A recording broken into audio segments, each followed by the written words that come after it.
kita pada hari ini? Tidak tahu. Ini yang berkaitan dengan teknologi yang kita pakai pada saat sekarang ini. Apa itu?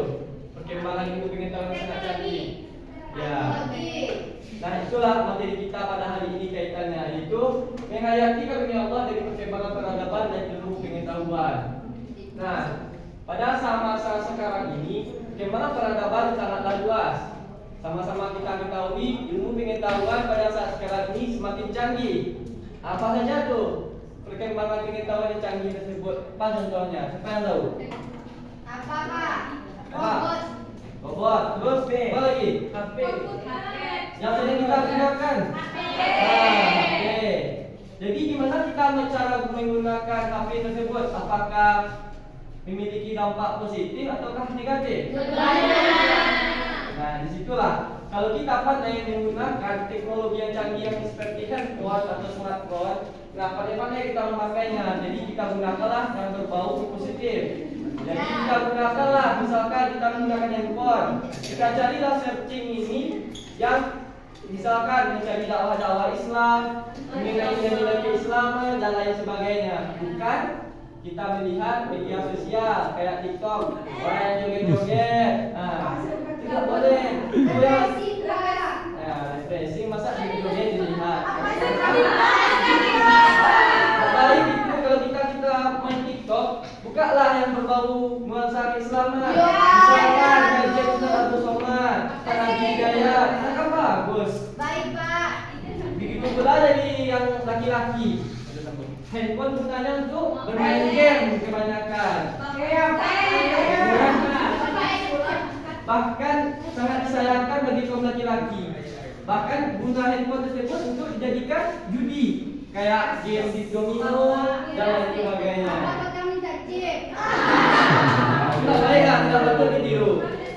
Nah, itulah mengenai perkembangan ilmu pengetahuan yang sangat besar yang anda sekalian. Sebelum itu kita harus memahami gimana sih lahirnya perkembangan peradaban dan ilmu pengetahuan yang sangat luar biasa pada saat sekarang ini.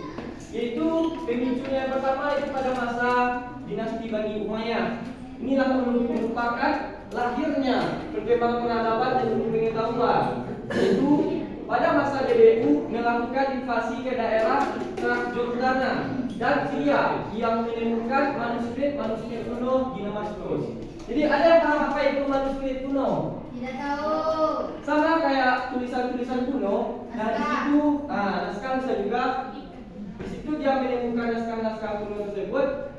Dia langsung diteliti dan dipahami. Itulah merupakan awal pemicu lahirnya perkembangan peradaban dan ilmu pengetahuan. Yang kedua, masih masa Khalifah Umayyah yang mengadopsi teknologi penulisan naskah di atas kertas yang berkembang di Tiongkok. Pada zaman dahulu, pada zaman Rasulullah, itu penulisan naskah atau misalkan masalah Al-Quran itu belum menggunakan kertas, tapi menggunakan apa? Ada yang tahu? Daun. Tintanya pakai apa? Pakai getah.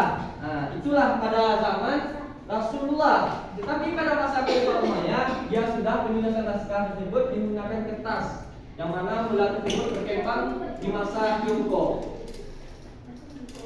Lanjut yang ketiga, pada masa dinasti Bani Abbasiyah. Nah, disinilah sudah mulai berpengaruh ya dinasti Bani Abbasiyah sebelum dari dinasti Bani Umayyah. Karena itu perpindahan pusat kota, yang mana di BU dulu pusat kotanya Damaskus. Kalau di BBA di Baghdad. Nah, di Baghdad inilah ilmu pengetahuan dan sumber peradaban pada saat itu semakin tinggi, semakin pesat berkembang. Dan masuk ke poin keempat, yaitu pada masa dinasti Bani Abbasiyah ada dua orang khalifah, yaitu Harun al-Rashid sama Al-Mamun. Siapa yang tahu Al-Mamun ini siapa? Apa hubungan dengan Harun al-Rashid? Kita bagus, anaknya. Jadi Harun al-Rashid dengan Al-Mamun itu merupakan orang tua dengan anaknya ya.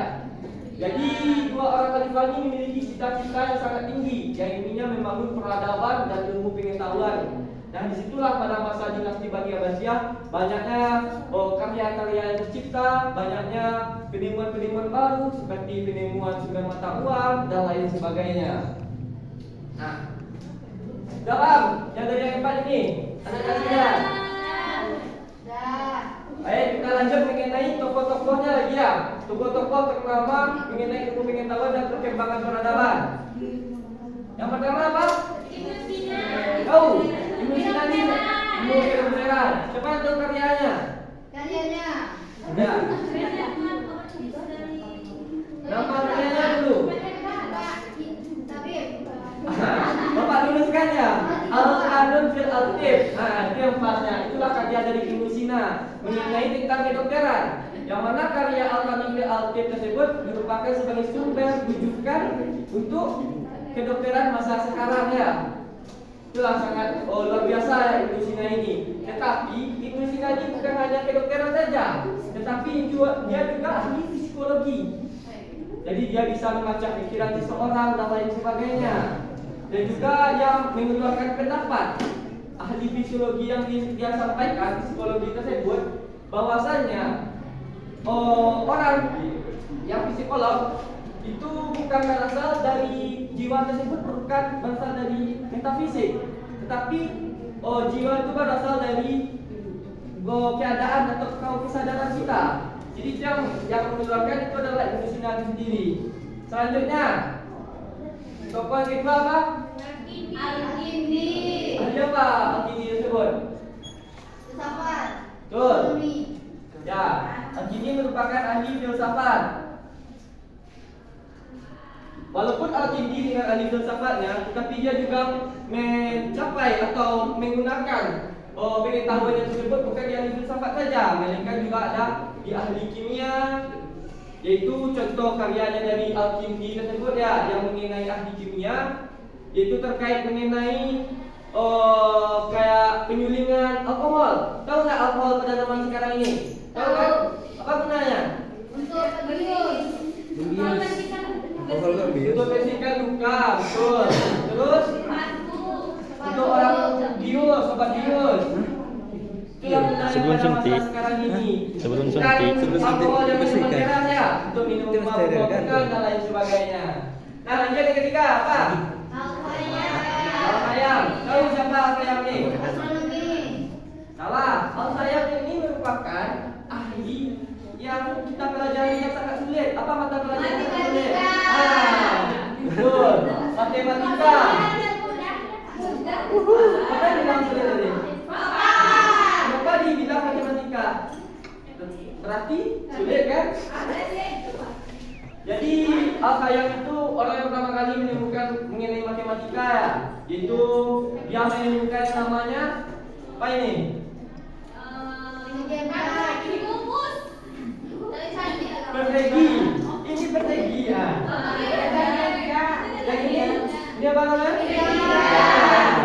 Dia menemukannya Al-Khayyam itu sendiri. Lanjut. Yang keempat. Astronomi. Astronomi betul. Apa lagi? Kedokteran. Apa aja? Geografi. Jadi Al-Khawarizmi ini orang yang paham dengan dunia. Dia yang membuat peta dunia mengenai bumi dan lain sebagainya. Itulah yang dikatakan dengan bapak geografi dan astronomi. Bumi itu bulat atau datar, Pak? Ini juga yang mengungkapkan, bagus. Bahwasanya Al-Khawarizmi ini juga yang mengungkapkan bahwasanya bumi itu bulat. Maksud bulat di sini ada perputaran. Karena tiap jam, tiap detik, nah disitulah yang mengatakan Al-Khawarizmi ini bahwasanya bumi itu bulat. Dan setelah itu baru lanjut kepada pengetahuan yang terkenal kayak Albert Einstein dan lain sebagainya.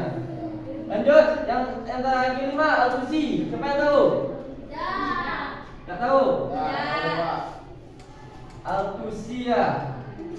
Ini adalah ahli mengenai orang yang mengenai hampir sama dengan Al-Khawarizmi mengenai astronomi. Dia mengatakan bahwasanya yang mengelilingi bumi itu ada apakah matahari atau bumi? Bulan. Yang mengelilingi matahari apakah bumi? Berarti mana yang besar, bumi kah atau matahari? Inilah yang mengungkapkannya Al-Tusi. Nah, lanjut yang terakhir, Ibnu Rus. Siapa yang tahu? Jadi Ibnu Rus ini orang yang menggabungkan segala macam ilmu pengetahuan menjadi satu, yaitu ilmu mengenai tentang agama, ilmu filsafat, ilmu geografi, astronomi menjadi satu kesatuan yang memakaikan logikanya bahwasanya agama itu bisa dicampurkan dengan geografi dan fisika, filsafat dan sebagainya. Itu bertolak belakangan dengan Al-Ghazali yang membantah bahwasanya itu adalah sesat. Itulah mengenai ilmu ruh. Nah, dapat dipahami yang beda dia dengan poin ini adalah baik, karena inilah materi kita pada hari ini, karena waktu kita yang telah membatasi, Bapak kami undur diri dengan mengucapkan billahi taufiq wal hidayah. Wassalamualaikum warahmatullahi wabarakatuh.